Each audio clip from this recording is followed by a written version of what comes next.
people want to be a part of that, our doors are open. Here's the opportunity that you can have to live in this state. And I think that's what this election is really all about from the governor's standpoint, is going to be. And, you know, my hope is that the senior senator will stay in Washington, D.C. and try to do everything she can to fight for Texas at a time when it's most important.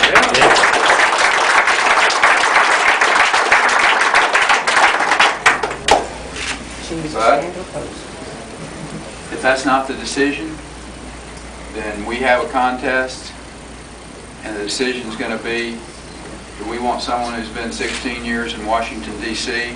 and the Washington ways, or do we want someone who's been here in Texas and the Texas way? Texas.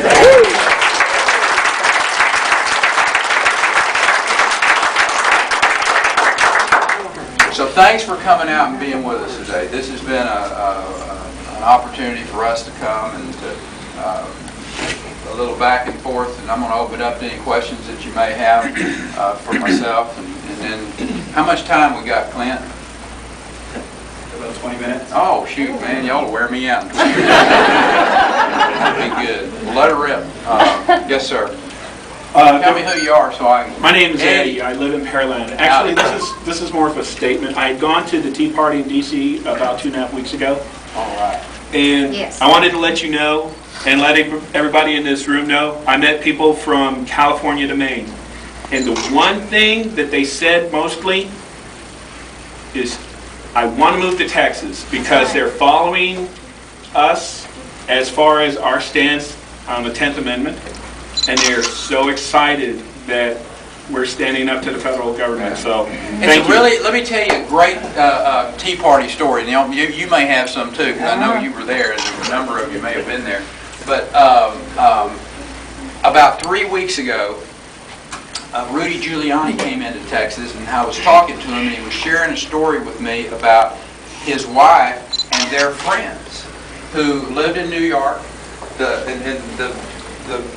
The friend, she was a Pilates instructor, had a studio, and he was a architect. And together they collectively made, you know, like on a poor year, $350,000, a good year, $500,000. But you know, that's serious, good money. But that's not. Remember, they're living in New York City. Cost of living, tax rates, and what have you. When you figure that in there, they had 2 girls off to college. And they were just over the top for Obama during the last election cycle. And Judith and Rudy were just like this with them. I mean, they were really good friends. And they said, you know, we finally just kind of quit going out together because it was having an impact on our friendship. He says, as a matter of fact, they had a big Obama inaugural party at their house, and it was all, you know, blue skies, sunshine, hope and change, and life's going to be. So how's the change? Okay, good. So here's the right go. He said, you know where they were 3 weeks ago? I said, no, I haven't put. He said they were in the mall in Washington, D.C.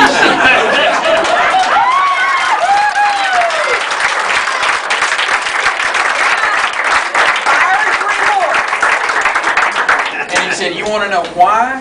And I said, well, I didn't think of a number of reasons. He said, they discovered they were rich. These details that are finally coming out. I mean, when you just talk about hope and change and everything's going to be better and there's no details, and then when the details start coming out, whether it's details about this Obamacare, whether it's details on this cap and trade piece of legislation that Waxman and Markey are trying to pass. When you see the details, they are stunningly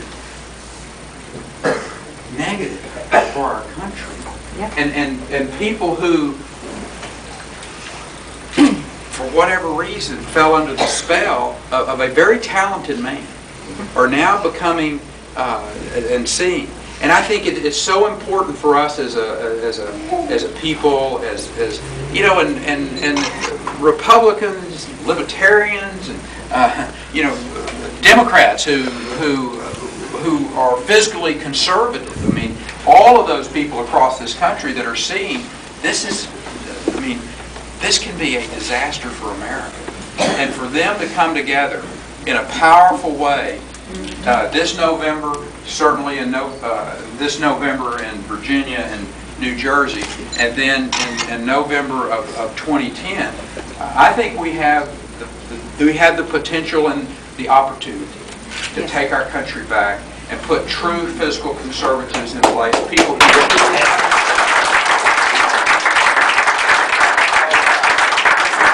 My question is almost a challenge for you as the governor of Texas. Scratch your back. I'm going to stretch it out.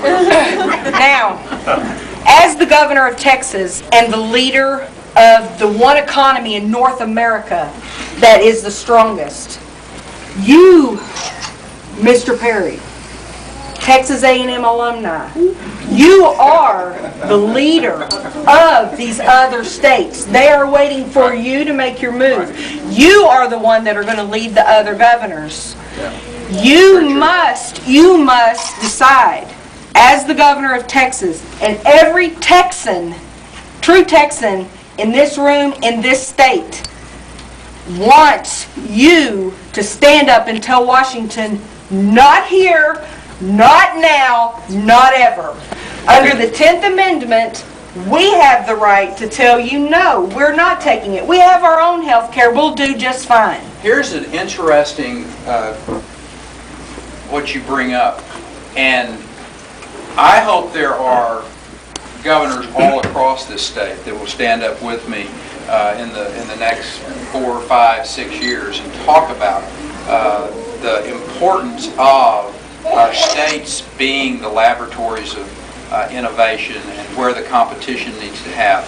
And interestingly, in Montana this last spring, there was a piece of legislation passed dealing with ammunition and weapons manufactured in that state that did not leave the state lines would be regulated by the state, not the federal government. There's no interstate commerce going on here.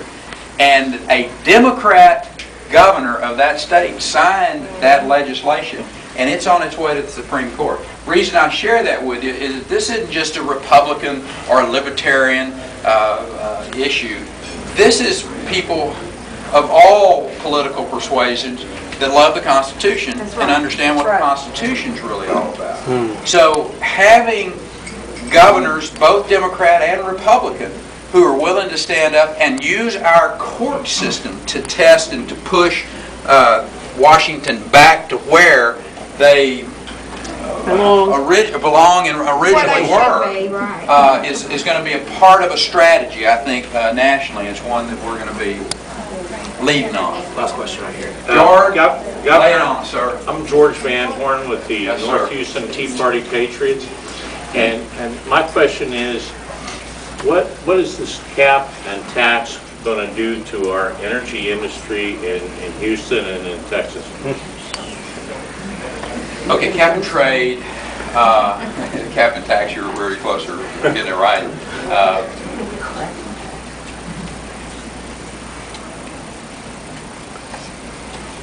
Let me give you the impact on everyone in this room. Not the guy who owns the refinery, not the people who... If this bill passed the way that it is, the Houston area would lose between 200 and 300,000 jobs in the refining industry. This area, not America, not Texas, this area.